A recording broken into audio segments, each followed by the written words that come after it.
Welcome, everyone, to the fifth of six sessions of our 2024 Tennessee Farmers Market Vendor Bootcamp webinar series.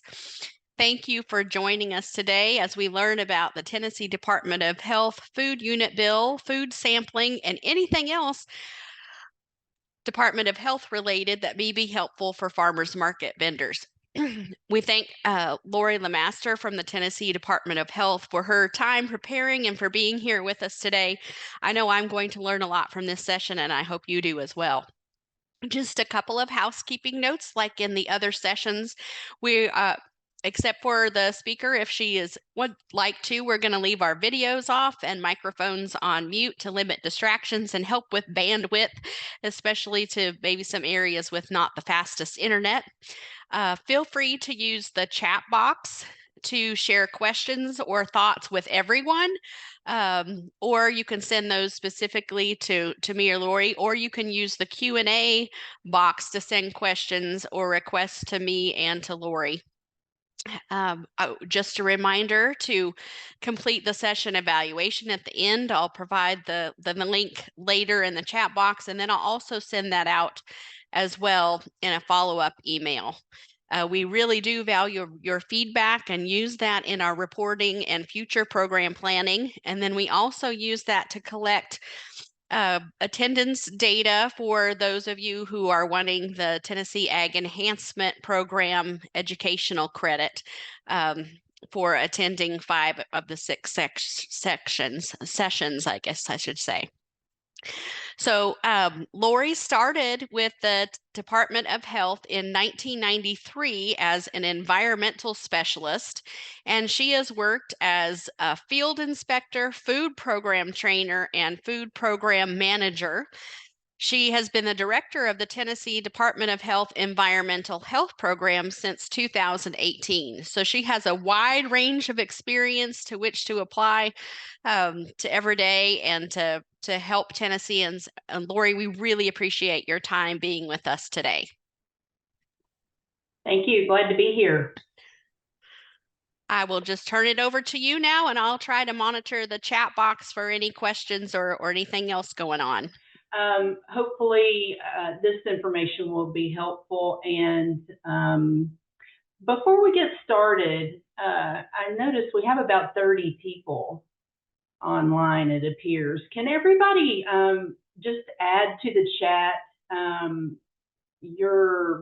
are you a farmers market operator? Are you a potential vendor? Or are you interested in preparing and serving food at a farmer's market? Or it would help me to understand who all's here.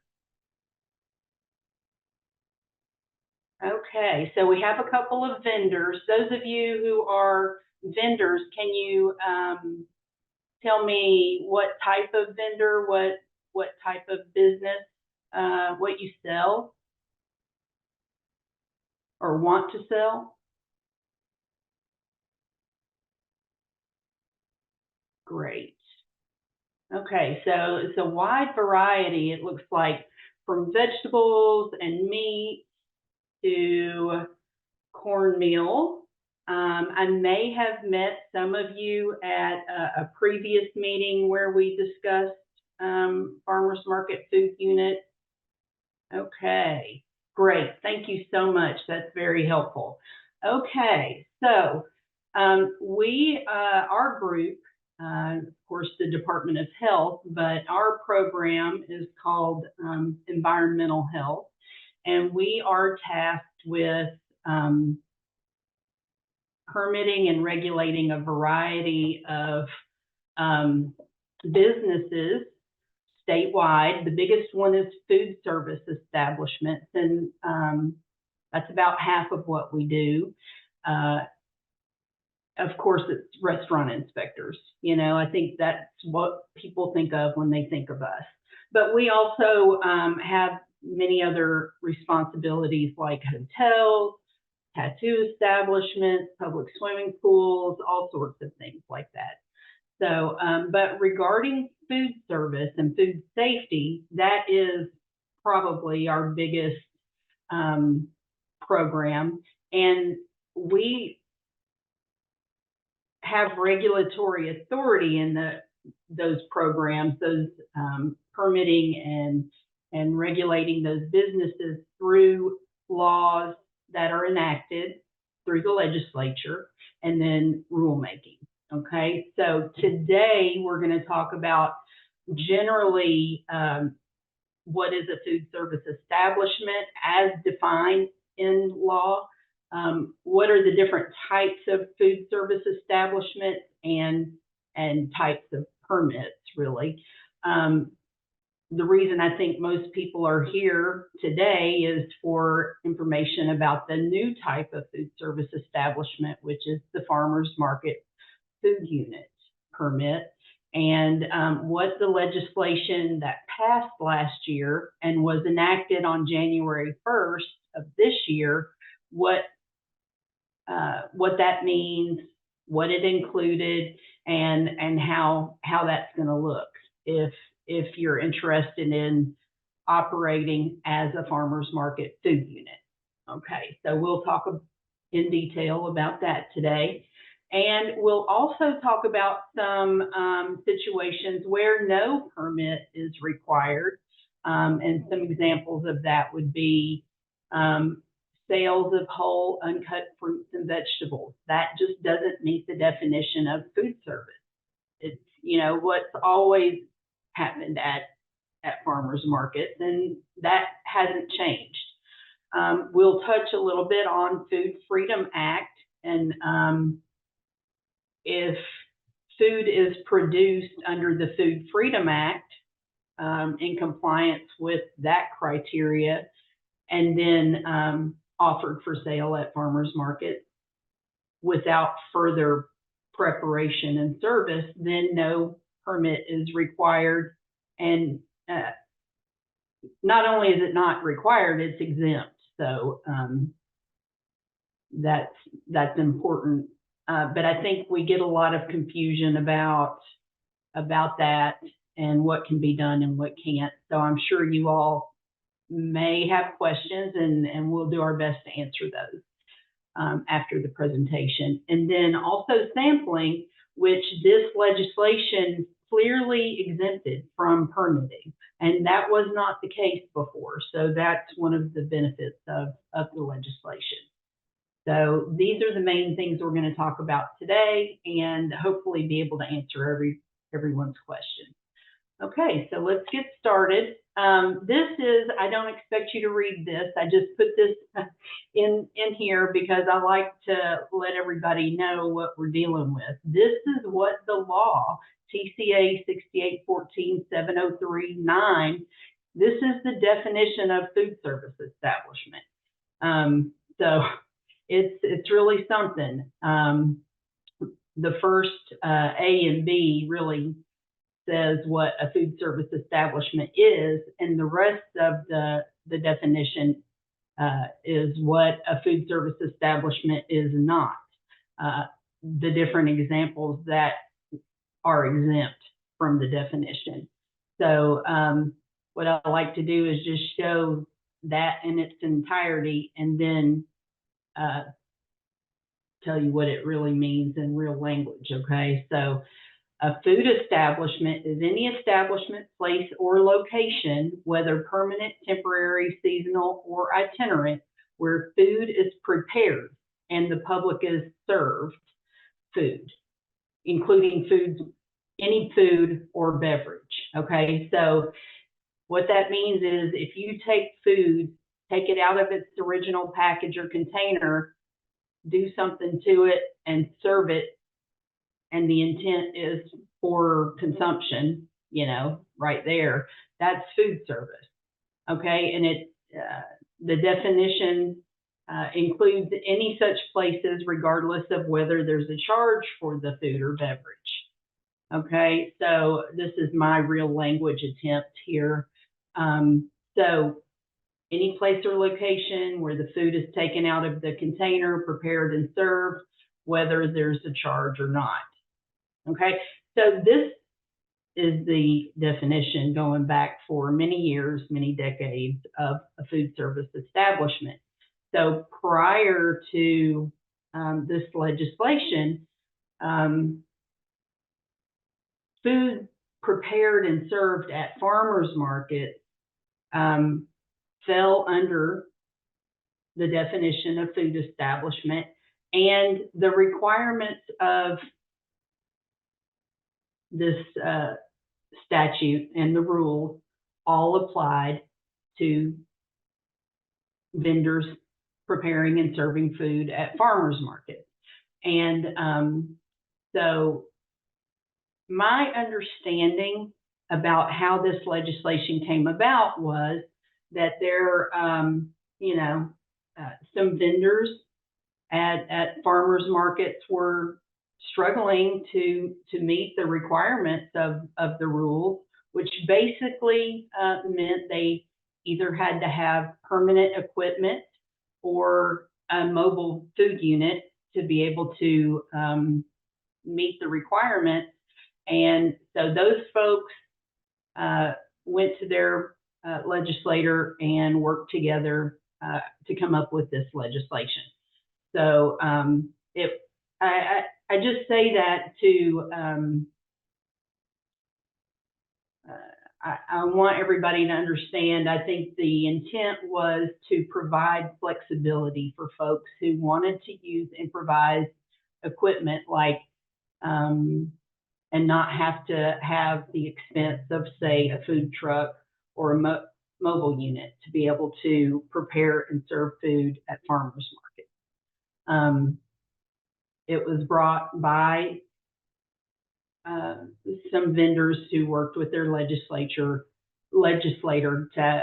to bring it about. And we didn't bring it as the department, but we recognized that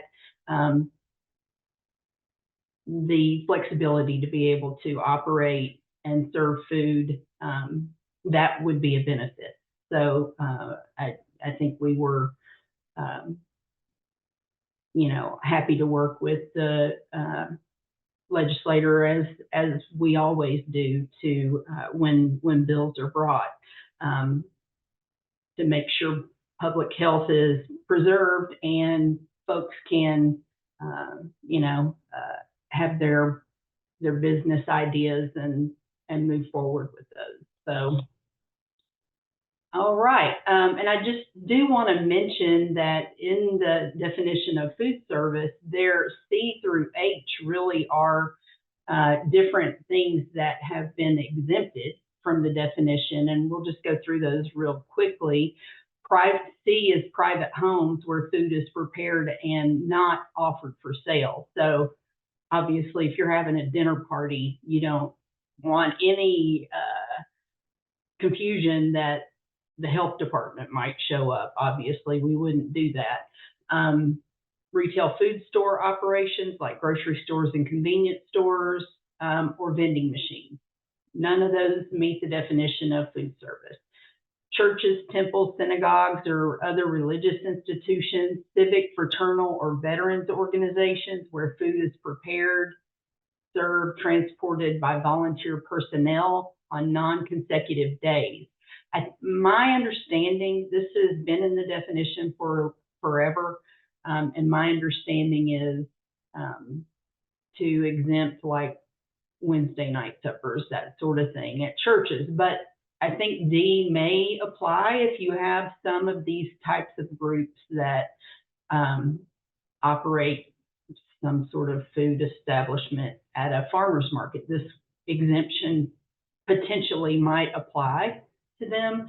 So just be aware of that. Another one that might apply to some groups that operate at farmers markets is F, youth-related amateur athletic or recreational activities, or primary or secondary school-related clubs operated by volunteer personnel. I previously was not aware that some ball clubs operated sometimes at farmers markets. And so I learned, since this has come about, that I think D and F potentially could apply to those types of groups if they operate at a farmer's market. Meaning that if they meet the criteria of those exemptions, then they would not have to obtain any type of permit as a food service establishment. Okay, so typically at farmers markets, we have certain types of operations. So on the left side, does not meet the definition of food service or is otherwise exempt. Sales of whole fruits and vegetables, sales of foods produced in an owner's private residence under and in compliance with the Food Freedom Act, and providing samples of the items listed above. So all those three things, which are fairly common, I think, at farmers markets, are exempt from permitting. Now, on the right side is foods and beverages prepared on site at the market and served to customers. Generally, that is considered meets the definition of food service establishment and requires a food permit, either a regular food permit or now a farmer's market food permit is an option. Okay, so this picture is an example in the Nashville Farmers Market, which is right next to my office. This is a regular restaurant that's located in that farmer's market, and they have a regular food establishment permit, and they're good to go as far as permitting. So they don't also now have to get a farmer's market food permit. That is not something they have to get in addition to this. They're already permitted. Okay, a lot of food trucks or push permitted mobile units. This actually is listed as a type of food establishment, and it is, but it basically just gets the same type of permit, a regular food permit. It just is based on seating, and obviously a mobile unit doesn't have any seating, so it's just classified as a mobile. So again, any permitted mobile unit does not also have to get a farmer's market food unit permit, okay, because they already have a permit. All right, now here is a copy of the bill that was brought last year in 2023 to establish a farmer's market food unit as a type of food unit. So basically what that does is it sets up this new type of food permit and allows these types of units to use improvised equipment for things like hand washing, dishwashing, to keep foods cold, protected, etc. All right, and this is a quick summary of what was included in the legislation. First, it defined farmers market. So a farmers market has rules, and it's set up officially. It has a board of directors. Usually it is set up to benefit local farmers. It defines what a farmer's market food unit is, which we've already discussed, and what a public market is. All right, Section 2 of the bill amends the food statute 68-14-7, and the first big thing is it exempts basically any type of sampling from regulation, and it gives some suggestions for food safety, and is basically the market manager is in charge of that. Okay, so we are not going to go around and police sampling to make sure it meets the best practices for sampling, but rather the market managers are expected to ensure that sampling is done safely. Okay, because once sampling is exempt from regulation, we basically don't have authority to do anything with it. So, all right, and then 6814-728 sets up this type of permit, how it's going to be issued, allows these vendors to be permitted using improvised equipment, requires a separate farmers market food unit permit if operating multiple units simultaneously. So if you have a business and you're operating at multiple markets at the same time, you have to have a separate permit for each one of those. All right. The legislation said that farmers market food unit permits are only applicable for use at farmers market. They can be used at any farmers market in the state of Tennessee. You're not limited to a particular market, but they cannot be used at temporary events or any place that's not a farmer's market as defined in the legislation. So temporary events are a separate thing and they're handled separately. All right. Says the farmer's market food unit permit must be posted during all hours of operations. And it also said that local governments may not have rules that are more stringent than these requirements, which is a good thing if you have a permit that's good statewide and you're planning to operate across the state. You don't want one jurisdiction looking for something differently than another. You want that consistency. So I think that's a good part of the bill. Now, the legislation set the fee for the farmers market food unit permit at $300 annually and made the effective date January 1st.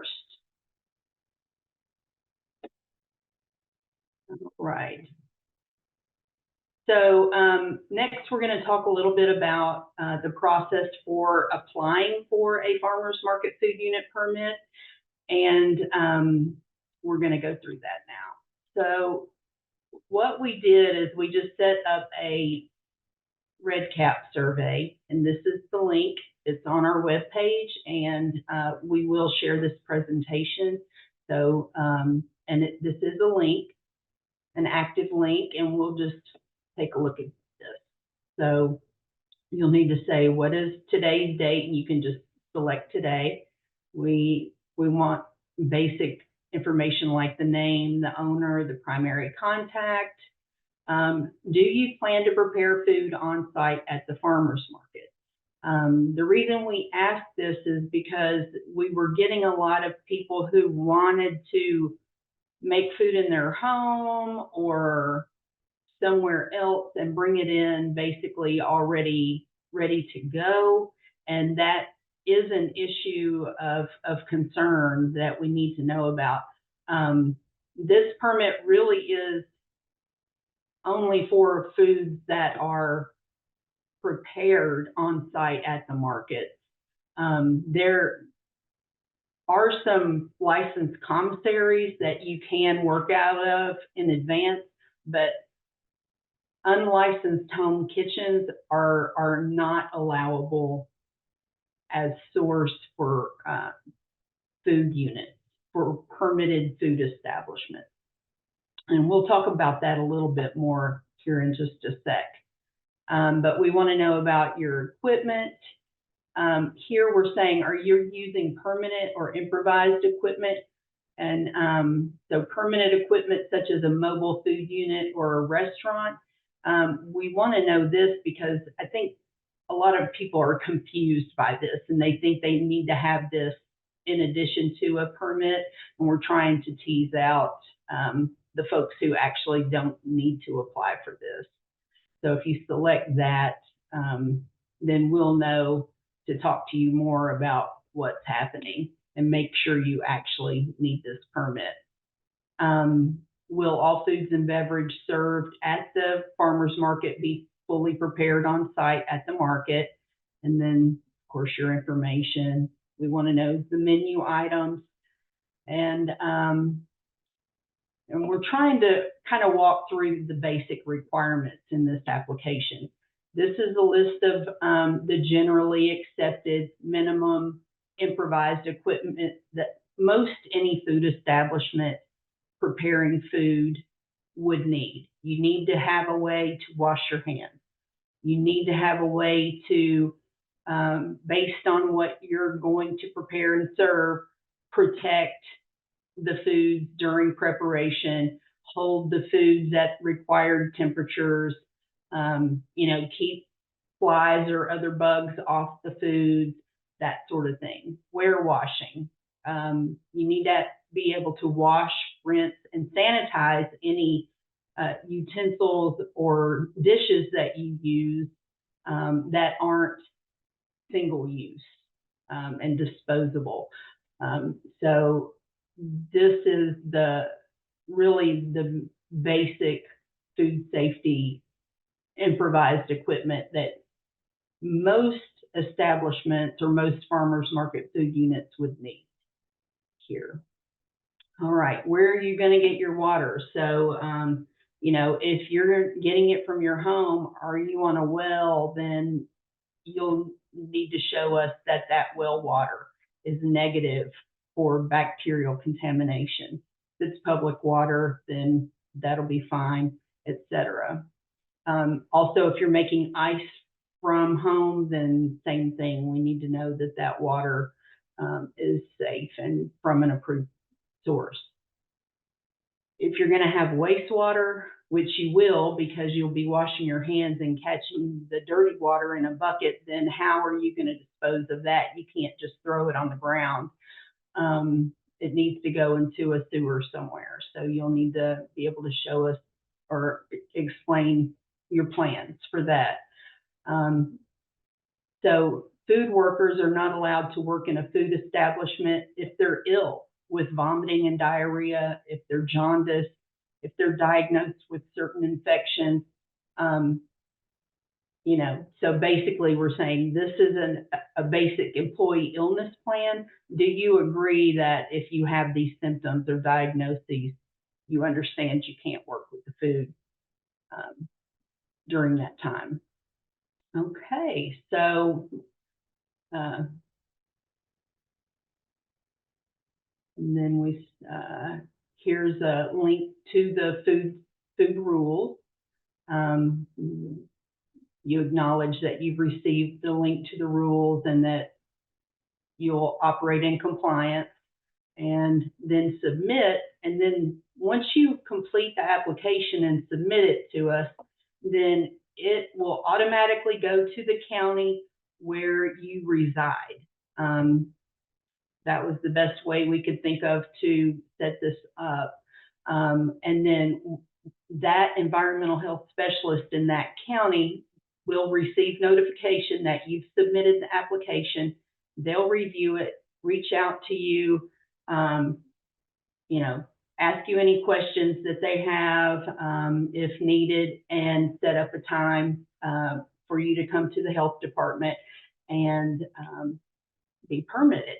So that is the basic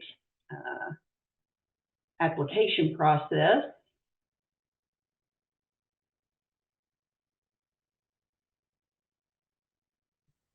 Lori, we have a couple of questions here. Oh, okay, thanks. Yeah, I was trying to look at the chat, but so it's hard to do everything at once, but it yeah. sounded like this might be a good time to break in for these. So Sure.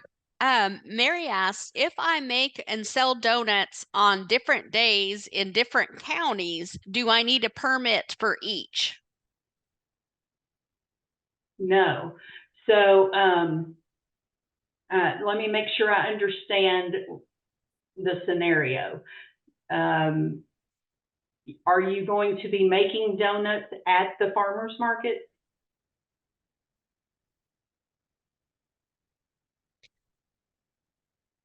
Let's see if Mary can answer for that. Yeah, the devil's in the details, isn't it? So yes. Yes, she's going Okay, to make them at the market. right. So that sounds like a good option or opportunity for a farmer's market food unit permit. And let's say Mary, it's a one-woman operation. She's not going to have duplicate opportunities to operate at the same time. It's just her. Okay, I'm just, for example. So she could obtain a farmer's market food unit permit, and then that permit is good at any farmer's market for the permit year while she has an active permit, as long as she has all of her equipment that she was permitted with, and she posts her permit and posts her most recent inspection. She can operate at any market in the state. One farmer's market food unit permit. But let's say Mary's partner, they have two sets of equipment. If they ever want to operate those at the same time at different markets, they would have to have two permits, one for each, that can operate simultaneously. Does that make sense? Yes, very interesting. Very interesting. All right. So the next question is, what is the definition of prepared on site?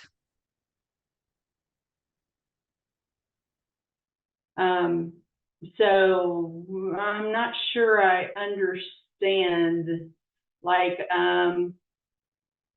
prepared on site means you do something to, you take food out of the original container, you do something to it to prepare it, and you serve it to customers.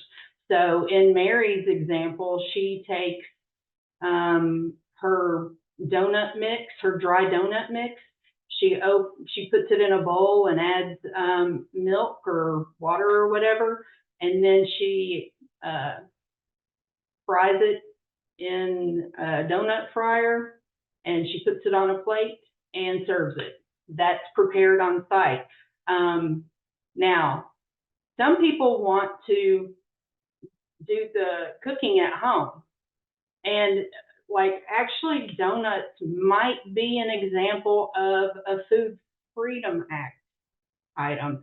But the problem is, I think donuts are so much better when they're warm. You know, so if you want to prepare them and serve them at the market, then that doesn't fall under Food Freedom Act, because Food Freedom Act says everything non-TCS or non-potentially hazardous foods are produced in the person's residence. Great. Limited to that. So Angel gives an example, an example here. So if a baker makes the cake at home and then at the market they cut slices on site to order and place them in a labeled box and sold, is that considered prepared on site? Yes.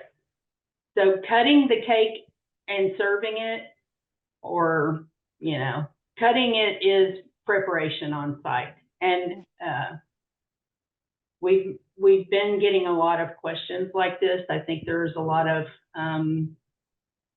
interest in this. So a way around that, if you want to operate under Food Freedom Act and not have to do a food permit, then one and you bake cakes, for example, you could package those in your home, label them under Food Freedom, and then just people can come and select what they want. There's no on-site preparation or service. That's just dispensing of foods that produced at your home.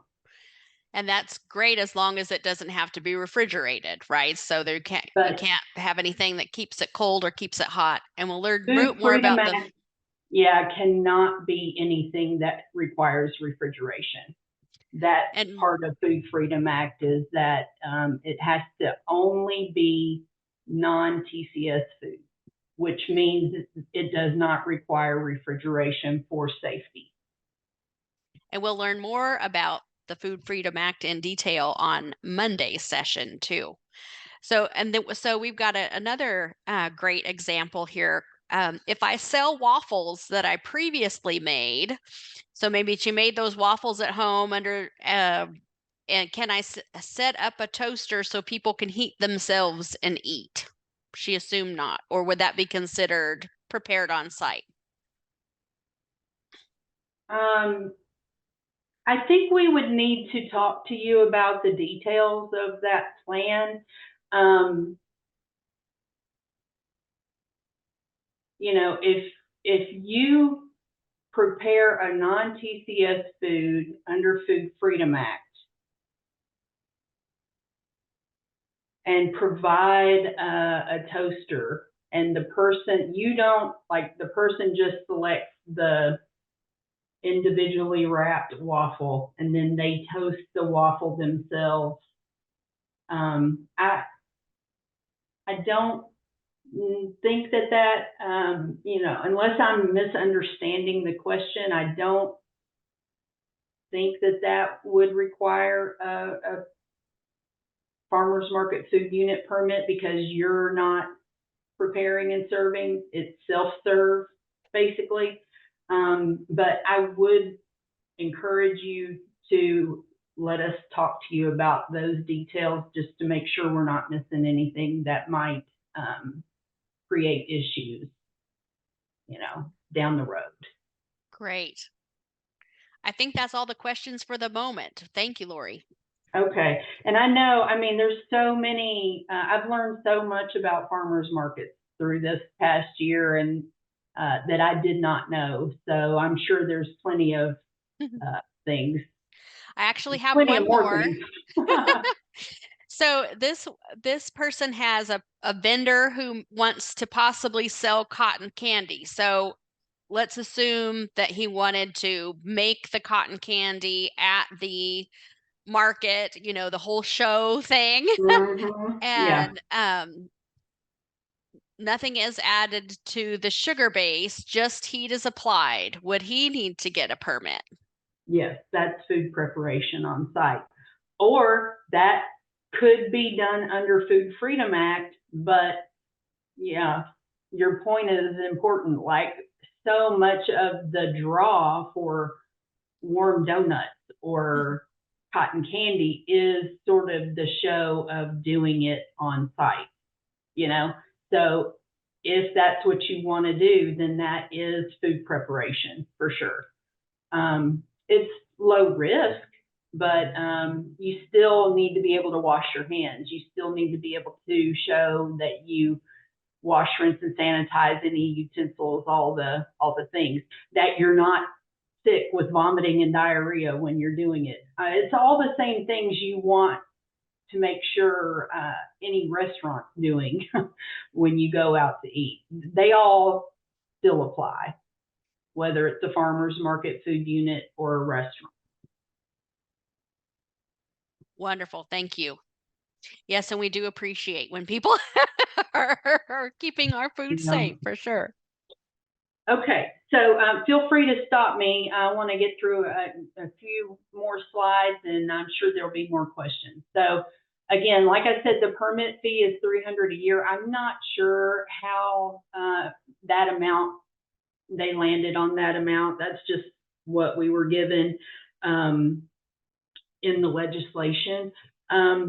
if I had to guess, I would say that maybe they thought, hey, a temporary event is $30 to operate at a temporary event, and farmers markets are weekly or monthly for most 3/4 of the year typically. So, I'm just guessing that maybe that's how they came up with the amount. But one thing you should be aware of is that our food permits, every food establishment in the state, their food permit expires the end of June every year, and you're required to renew your food permit by July 1st. And I think this is causing some amount of heartburn in this new trying to stand up the farmers market food unit permit, is that this year,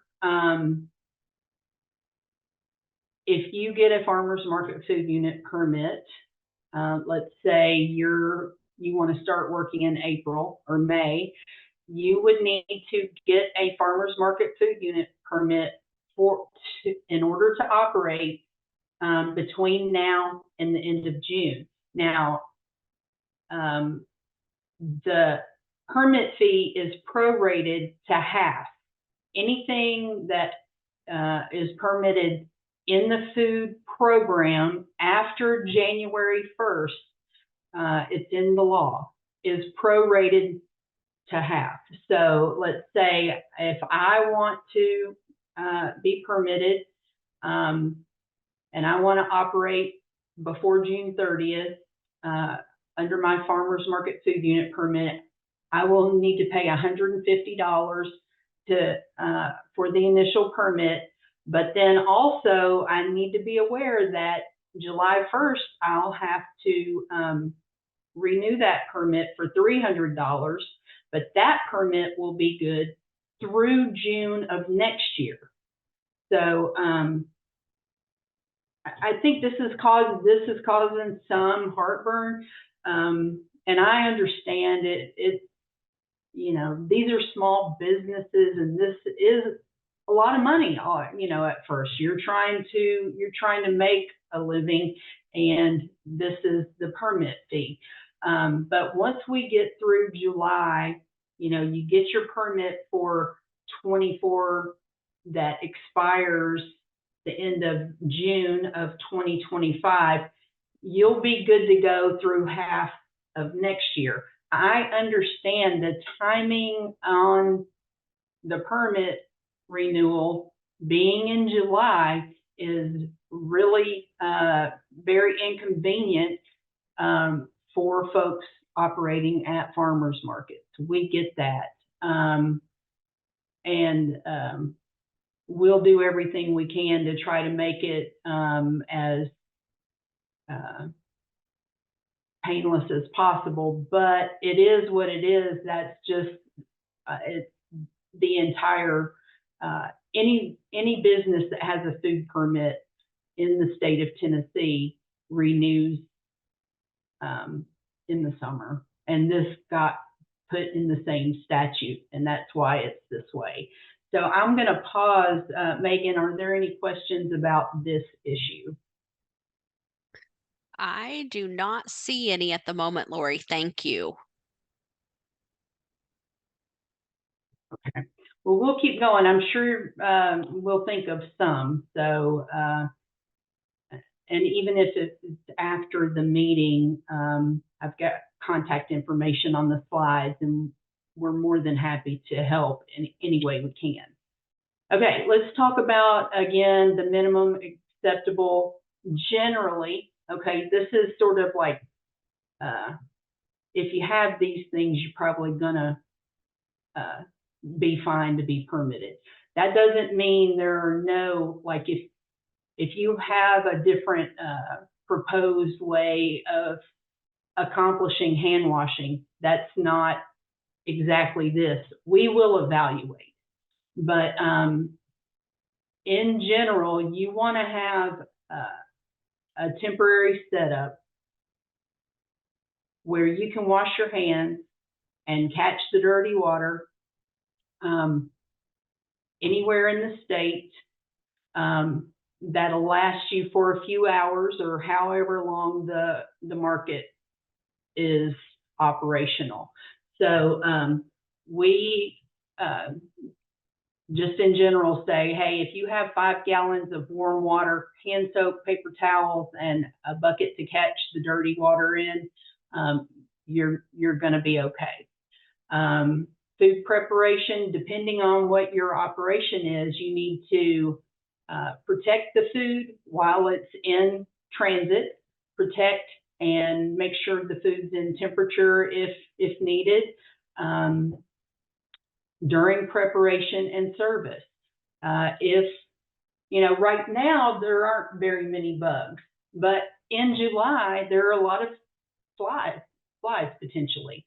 So if you'll want to have some overhead protection of some sort, like a canopy, but you also in the summer may need a fan or some way to keep the flies off the food if you have exposed food.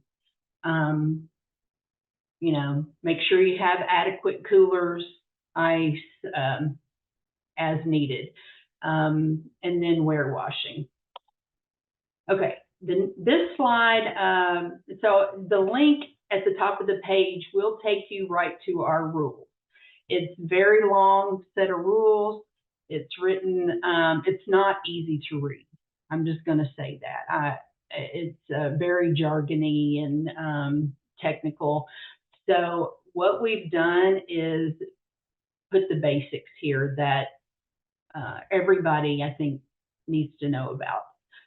Management and personnel. The person in charge, which is usually the owner here, must be knowledgeable enough about food safety as it applies to your operation to ensure that the food and the equipment is handled safely and the food that's served is served safely. So that just means whatever the rules are that applies to your business.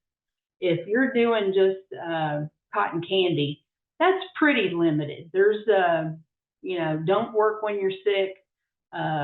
Make sure the sugar comes from an approved source. Wash your hands. It's pretty basic stuff. Now, if I'm going to go and set up a grill and cook to order hamburgers and all kinds of foods that require temperature control, then I need to know a lot more about the rules than the cotton candy person would. So it's all driven by what you're preparing and serving. All right. But again, food handlers must wash their hands, have good personal hygiene, all of the things that we all know. So foods must be obtained from approved sources. The rules say, there's a section of the rules that specifically prohibits foods prepared in unlicensed home kitchens. So this means that if I am producing non-TCS foods in my home under Food Freedom Act, those foods may not be used as ingredients in a licensed food establishment, whether it's a farmer's market food unit, a restaurant, or what have you. The key to the Food Freedom Act is that I prepare it in my home and I serve it directly to the consumer. They know what they're getting and that it's not like, it's everybody's aware. Now, in the Food Freedom Act, it does say that you can sell through a third-party vendor, and that is true, but that does not mean that those foods can be used as ingredients in a licensed food establishment. It does not mean that, I lost where I was going with that. They can be, like, let's say I make cookies under Food Freedom Act. And Megan, you have a farmers market food unit. Then you could allow me to put my cookies that I produced under Food Freedom Act on the counter where people can pick them up and buy them. That's third party vendor. But Megan, you can't take my cookies, warm them up, put ice cream on them, and then serve them from your establishment. Does that make sense?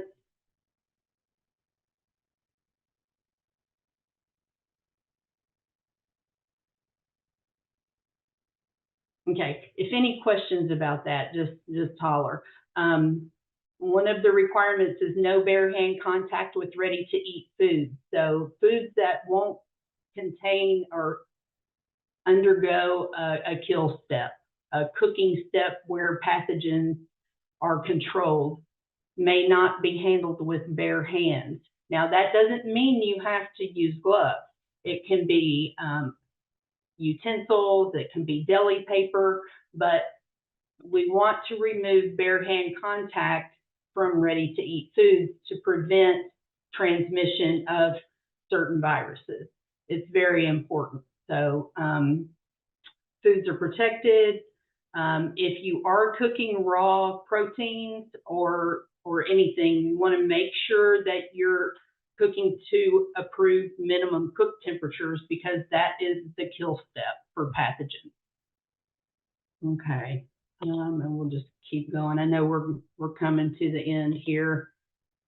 This is what's required for ware washing. If you have utensils or dishes that you're reusing, you have to wash, rinse, and then sanitize. The most common sanitizer used is unscented chlorine bleach, like a capful to a gallon of water. You need to have test strips for that solution to make sure you don't have too much chlorine in the solution. And this is the information about ware washing requirement. This is an example of a hand washing setup. And then once you're permitted, what we're planning to do is going to be hard to catch all of these vendors because we don't know where you'll be. You don't have to tell us where you'll be, and you can be at any market in the state. So we are going to try to visit every market at least twice per year, unannounced, and inspect the farmers market food units that are operating when we're there, okay? During the inspections, we'll verify that you have the equipment that you were permitted to use and that you're handling and preparing and serving foods in compliance with the rules that apply to your operation. We'll provide you with a scored inspection, much like you see everywhere at restaurants, and then you'll have to post that along with your permit whenever you're in operation. Okay, so we've already talked about no permits required for sale of whole uncut fruits and vegetables, no permits required for foods produced under Food Freedom Act or sampling.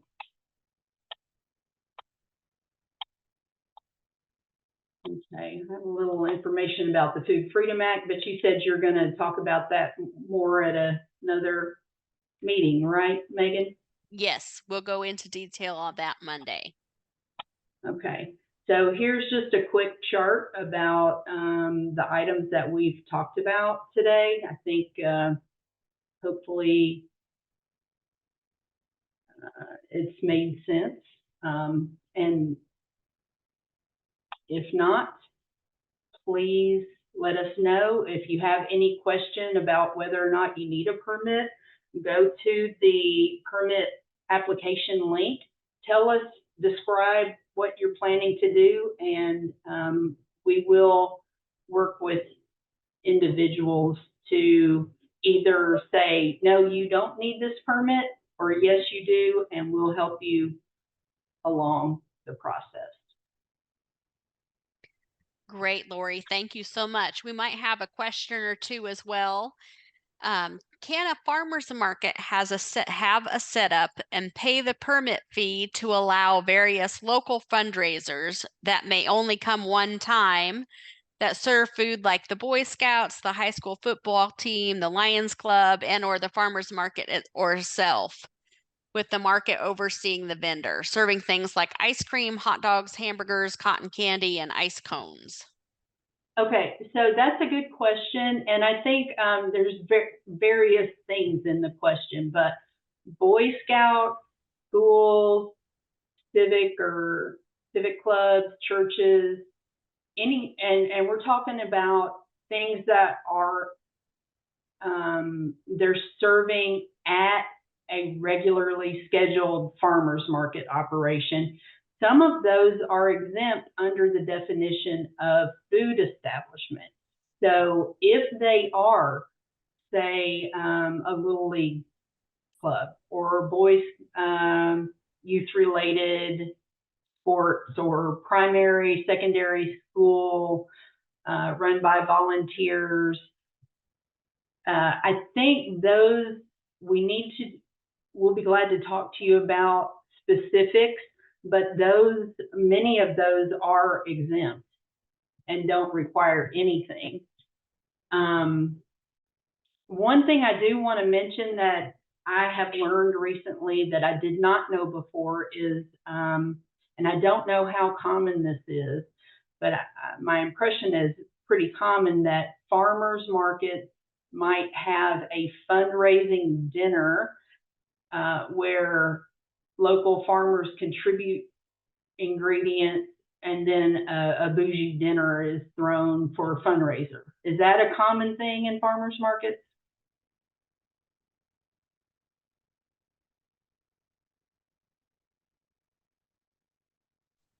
That's a good question, Lori. If that all applies to you, would you answer in the chat? There's one that does for sure.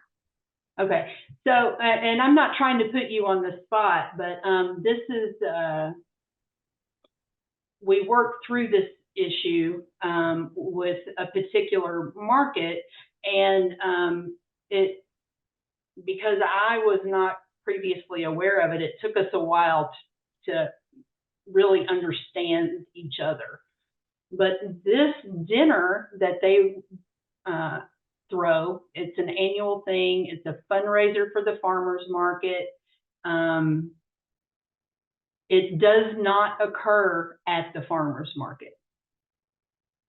Okay, it's separate from the farmers market. And so what we came to was that was actually a temporary event. It was a one-day temporary event, which doesn't get permitted either. Okay, now if that event took place at the market, then that would change that. So there are many different nuances about how things can occur. And I think if there's any question about a specific proposed event or, what have you, the best thing to do is use this permit link, describe to us in as much detail as you can about what it'll look like. If it's exempt, we're happy to let you know that. That's probably, that's part of what we do. And if it's not, then we can work with you to assist. But I hate to try to say in this sort of a venue, I don't want to confuse the issue anymore. I guess what I'm saying is we need more details about specifics so that we can truly understand. That is very common in the food manufacturing regulations as well, Lori. And I think you've made an incredibly important point. One, you folks are trying to implement the regulations to the best of your ability, and you are Yeah, people too, and you want it to work for everybody. And communication is key, right? right. Call and Mhm. talk to the folks at the Department of Health and tell them all the specifics, because oftentimes the answer changes depending on the specifics. Right. Um, And, we want to help. We want everybody to be successful with their businesses. We want, say, food service, obviously. But, I would like everybody to look at us as a resource and a partner, and not, an enemy. I think people tend to think, oh, we can't trust, they're coming to try to, you know, make things difficult. And that's just not the case. We want to help. Now, we do have a job that we're tasked with doing, but we do want to help as much as we can. absolutely. Absolutely. I'm sorry, I just got a frog in my throat. All right. Were there any other questions or? We have a couple more questions about Food Freedom Act, but I think we will address those Monday. We have some questions about eggs, and I think we can address that Monday. It depends on how you're using eggs and what you're doing them, whether those are allowed.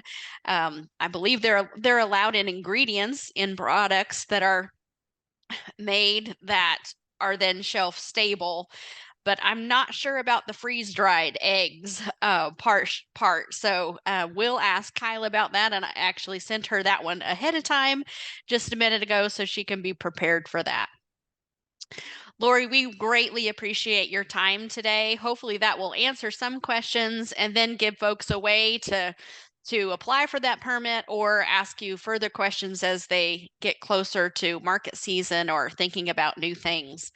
Um, Thank you everyone for joining us again today. I've put the evaluation slash attendance link in the chat box, and we'll also send that out um, to you on the email as well. Lori, if you wouldn't mind sending me your slides in a PDF or anything, I would be happy to pass those on to folks, so those can be really helpful. And we look forward to seeing you for the last session on Monday, where we'll be talking about food manufacturing regulations, including the Food Freedom Act, but also beyond that, if there's products that don't apply, or if you want to market them in different ways that will not will not be allowable under the Food Freedom Act. Thank you all so much for your questions and comments. That helps make this as rich as possible. And I have learned a great deal today.